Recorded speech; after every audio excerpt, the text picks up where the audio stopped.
फिल्मों में एक हास्य कलाकार का अभिनय तभी सफल होता है जब उसकी कोई अलग खूबी हो।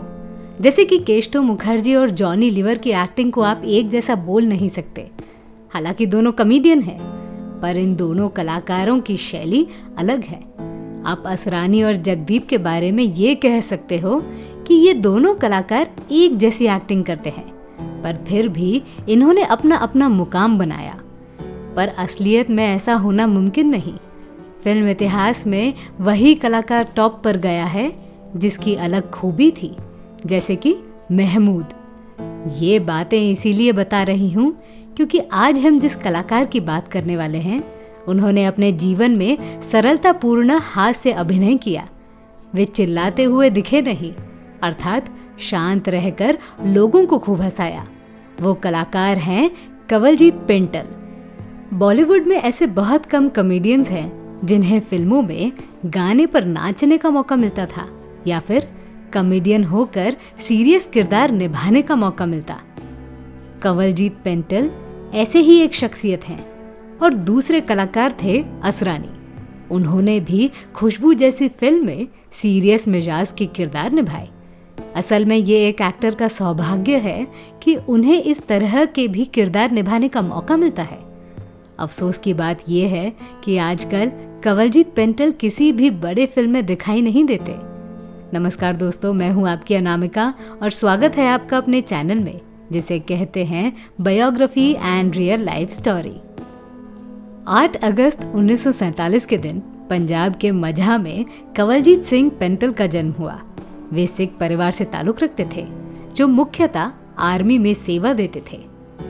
पेंटल के पिताजी गुरुचरण को छोड़ दिया जाए तो सभी चाचा रिटायर फौजी थे, इसलिए उनके घर में ठीक उसी तरह का वातावरण हुआ करता था।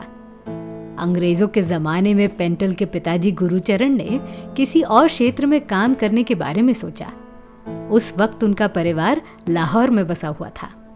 लाहौर में सिर्फ एक फिल्म स्टूडियो प्रसिद्ध था, जिसे पंचोली स्टूडियो कहा जाता था।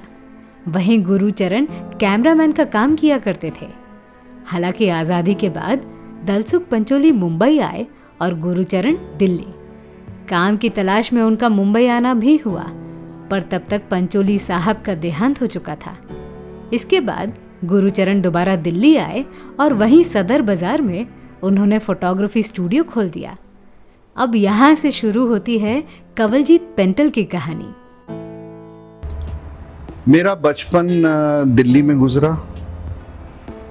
आई am from basically a very high family, but unfortunately मेरे पिताजी कमर्शियली इतना नहीं कर सके, so we always remained a middle class family. और ये ज़रूर था कि पिताजी ने काफ़ी स्ट्रगल की सर्वाइव करने के लिए इस दुनिया में, उस वक्त जब मैं छोटा था। लेकिन मेरी सारी चीज़ें उन्होंने मुहैया करवाई। मुझे जो जो ज़रूरत थी, जो जो चाहिए था, वो सब मुझे मिला। उसमें कभी कोई कमी नहीं आई। पिताजी गुरुचरण के स्टूडियो में एक वीडियो कैमरा भी हुआ करता था। उसका इस्तेमाल करके पिताजी गुरुचरण, कंवलजीत पेंटल और भाई गूफी शॉर्ट वीडियो बनाया करते थे। इस काम का ये नतीजा निकला कि दोनों भाइयों के मन में अभिनेता बनने का ख्याल आया। स्कूल के दिनों में स्टेज शो में पेंटल छोटे छोटे किरदार भी निभाने लगे। आपको बता दूं कि गुरुचरण खुश मिजाज वाले इंसान थे। वे आसानी से लोगों को हंसाया करते थे। गुरुचरण की यही खूबी पेंटल में आई, पर पिताजी चाहते थे कि उनके दोनों बेटे पढ़ लिख कर आर्मी ज्वाइन करें। दोनों बच्चों ने भी यही सोचा, पर कहीं ना कहीं अभिनय की चाहत दिल से बाहर निकली नहीं। इसलिए दोनों बच्चे आगे चलकर प्रसिद्ध अभिनेता बन गए। पढ़ाई लिखाई के मामले में गूफी आगे थे। उन्होंने इंजीनियरिंग भी की और आर्मी में भी गए। कंवलजीत पेंटल की इच्छा थी कि वे नेवी ज्वाइन करें। घर बैठे बैठे उन्होंने उसी कैमरा का इस्तेमाल करते हुए छोटे छोटे वीडियो बनाए, जिसमें वे खुद एक्टिंग करते थे।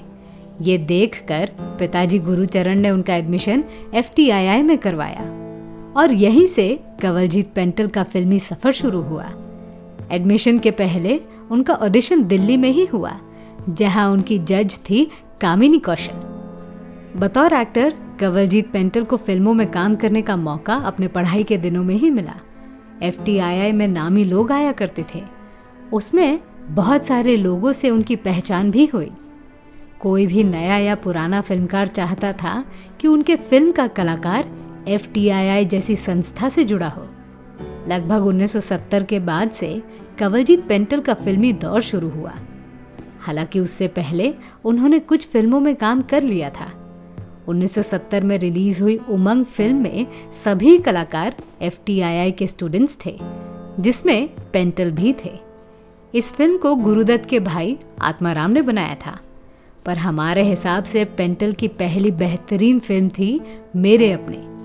गुलजार साहब की ये फिल्म 1971 में रिलीज हुई थी।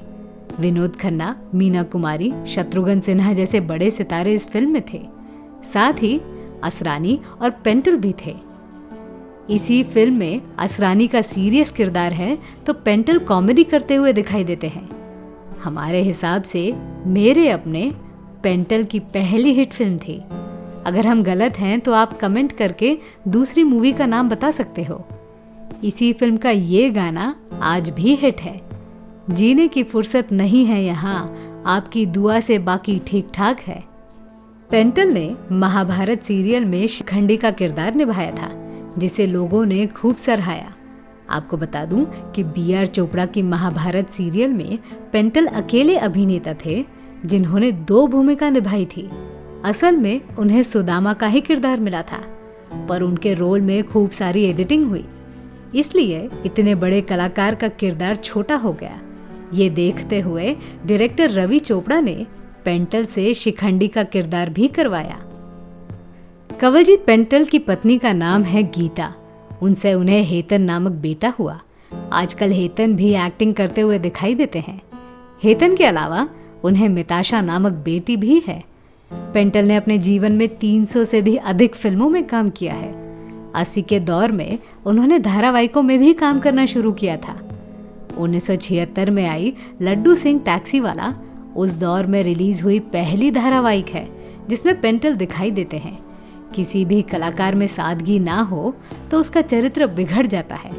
पेंटल जी अपने पूरे जीवन में कंट्रोवर्सी से दूर रहे। हर किरदार को वे इस ढंग से पेश करते हैं कि लोगों को उसमें नयापन दिखाई दे। कंवलजीत पेंटल की सफलता देखते हुए भाई गूफी पेंटल ने भी आर्मी से निकलकर एक्टिंग करना शुरू किया। असल में उन्हें बचपन से अभिनय करना पसंद था।